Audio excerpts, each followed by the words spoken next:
Assalamualaikum warahmatullahi wabarakatuh. Innal hamdalillah nahmaduhu wa nusalli wa nusallimu ala rasulihil karim.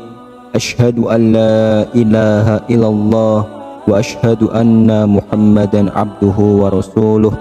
Allahumma salli ala sayyidina Muhammad wa ala ali sayyidina Muhammad. Amma ba'd. Sahabat beriman yang dirahmati oleh Allah Subhanahu wa Ta'ala, selama ini banyak yang menganggap bahwa setiap manusia akan mendapatkan syafaat di hari kiamat, tidak peduli seberapa besar dosanya. Namun, benarkah demikian? Apakah benar bahwa setiap manusia akan diberikan syafaat oleh Rasulullah? Di dalam video ini kita akan membahas siapa saja yang tidak mendapatkan syafaat di hari kiamat. Bahkan Rasulullah sendiri tidak mau memandang mereka. Berikut adalah 10 golongan orang yang tidak diberi syafaat oleh Rasulullah. Yang pertama adalah orang yang mempersekutukan Allah. Orang ini juga termasuk orang yang tidak akan mendapatkan syafaat di hari kiamat. Hal ini disebutkan dalam banyak ayat Al-Quran. Di antaranya ada di dalam surah An-Nisa ayat 48 yang artinya, sesungguhnya Allah tidak akan mengampuni dosa karena mempersekutukannya atau syirik, dan Dia mengampuni apa dosa yang selain syirik itu bagi siapa yang Dia kehendaki. Barang siapa mempersekutukan Allah, maka sungguh dia telah berbuat dosa yang besar. Selain itu, hadis dari Rasulullah SAW juga menyatakan, barang siapa yang mati dalam keadaan mempersekutukan Allah, maka ia akan masuk neraka dan kekal di dalamnya selamanya. Hadis riwayat Imam Bukhari dan Imam Muslim. Ulama menegaskan bahwa mempersekutukan Allah adalah dosa besar yang sangat berbahaya dan harus dihindari oleh setiap muslim. Lalu yang kedua adalah orang yang melakukan sholat dengan penuh riya. Sholat yang bermaksud untuk diperlihatkan kebaikan dalam sholatnya kepada orang lain dan mengumbar-ngumbar kesombongan, termasuk di antara orang yang tidak akan mendapatkan syafaat di hari kiamat. Hal ini dijelaskan dalam hadis, janganlah kalian sholat dengan riya, karena orang yang sholat dengan riya maka Allah tidak akan memperhatikannya. Hadis riwayat Imam Bukhari. Mayoritas ulama sepakat bahwa orang yang melakukan sholat dengan penuh riya dan kesombongan termasuk di antara orang yang tidak akan mendapatkan syafaat di hari kiamat, karena termasuk orang yang munafik. Lalu yang ketiga adalah orang yang tidak menjaga wudhu dengan baik. Hal ini juga termasuk orang yang tidak akan mendapat syafaat di hari kiamat, seperti yang telah dijelaskan dalam hadis, barang siapa yang tidak menjaga kebersihan wudhunya, maka syaratnya tidak akan diterima. Barang siapa yang tidak menjaga kebersihan wudhunya, maka sholatnya tidak akan diterima. Para ulama berpendapat bahwa menjaga kebersihan dan kesempurnaan wudhu merupakan bagian dari ketaatan kepada Allah dan persiapan dalam melaksanakan ibadah sholat. Oleh karena itu, orang yang tidak menjaga wudhu dengan baik menunjukkan ketidakseriusan dalam menjalankan ibadah sholat. Hal ini juga menunjukkan ketidaksopanan dalam beribadah dan kurangnya rasa takwa kepada Allah.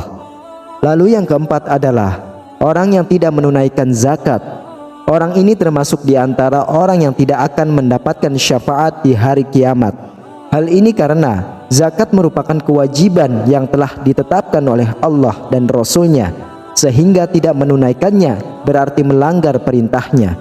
Sebagaimana yang dijelaskan dalam hadis, barang siapa yang tidak menunaikan zakat, maka harta kekayaannya itu akan menjadi saksi atasnya di hari kiamat.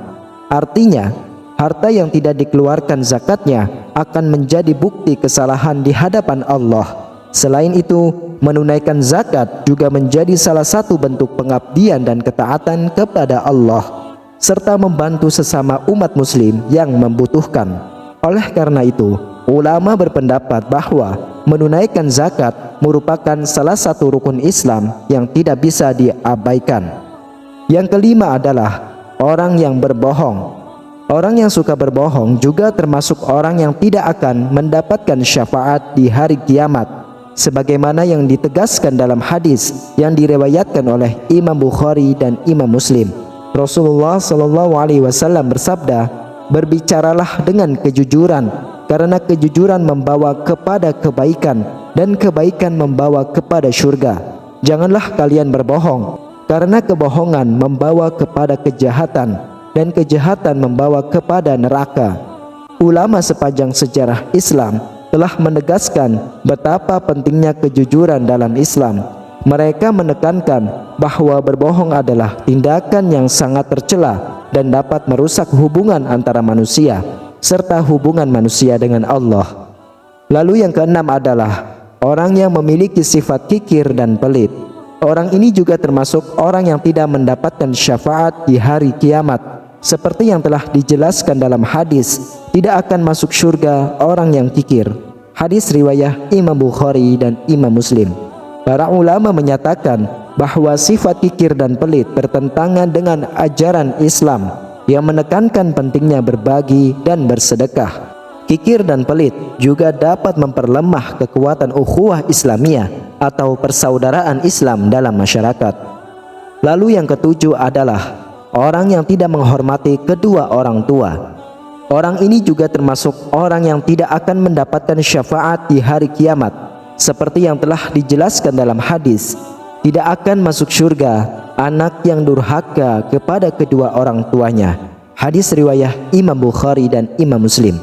Ulama berpendapat bahwa menghormati kedua orang tua adalah tuntunan agama yang sangat penting, sebagaimana yang telah dijelaskan dalam Al-Quran, yaitu di surah Al-Isra ayat 23, yang artinya, jika salah seorang di antara keduanya atau kedua-duanya sampai berusia lanjut dalam pemeliharaanmu, maka sekali-kali janganlah engkau mengatakan kepada keduanya perkataan "ah", dan janganlah engkau membentak keduanya, dan ucapkanlah kepada keduanya perkataan yang baik.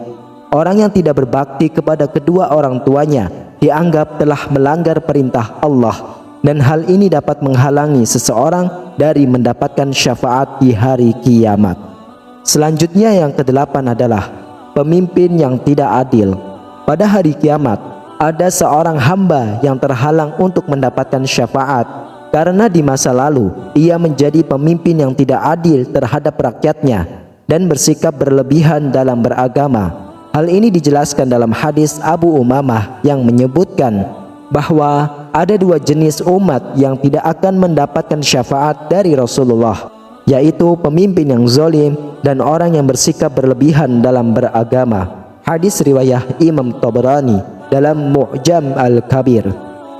Sebagai pemimpin, prinsip dasarnya adalah menjaga hak-hak rakyatnya, sebab pemimpin memiliki tanggung jawab untuk menegakkan hukum Allah melalui berbagai bentuk peraturan dan perundang-undangan. Oleh karena itu, seorang pemimpin yang adil termasuk dalam 7 orang yang akan dinaungi oleh Allah pada hari kiamat kelak.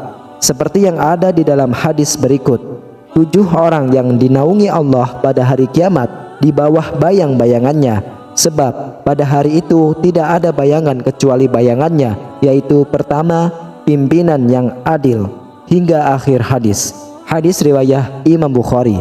Lalu yang kesembilan adalah orang yang meremehkan dosa-dosa kecil dan tidak bertaubat. Orang termasuk golongan ini tidak akan mendapatkan syafaat di hari kiamat. Janganlah kamu meremehkan dosa kecil. Sesungguhnya dosa-dosa kecil itu jika ditumpuk akan menjadi besar. Dan janganlah kamu lupa terhadap nikmat Allah.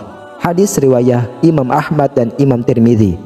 Kemudian yang ke-10 adalah orang yang tidak memenuhi hak Allah.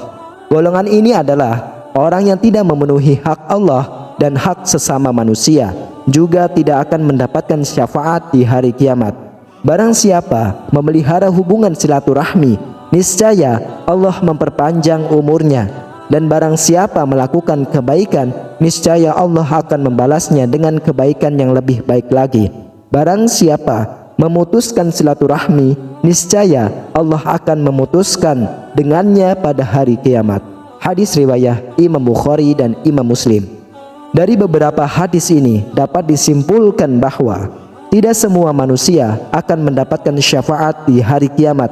Namun, penting untuk diingat bahwa Allah Subhanahu wa taala adalah zat yang Maha Pengampun dan Maha Penyayang. Selama masih hidup, kita masih memiliki kesempatan untuk bertaubat dan memperbaiki diri. Demikianlah para sahabat beriman.